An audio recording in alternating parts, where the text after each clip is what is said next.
Hello guys, may bagong ginawa ko sa pagluto ng munggo guys. So, ayan, panoorin yung gandulo para makita nyo kung paano ko ginawa.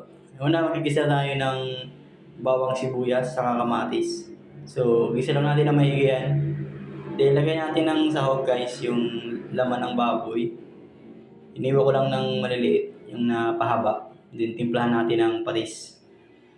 Then, yung munggo guys, yung munggo, pinalambot ko na sa pressure cooker para mabilis siya lumambot kasi pag pakulo lang matagal niyan. Yan guys, ang nilagay ko guys, yung patola saka miswa. Then sinahugan ko pa ng lechong kawali. Then agad ako ng paminta, ceiling green, saka pork cubes. Yan, ganyan lang timpla niyan guys. Kung matabang, lagay niyo lang ng magic sarap or witching guys kung yun ang gusto niyo. Yan. Kung multo lang ka sa video na to, huwag mo makalimutan mag-follow.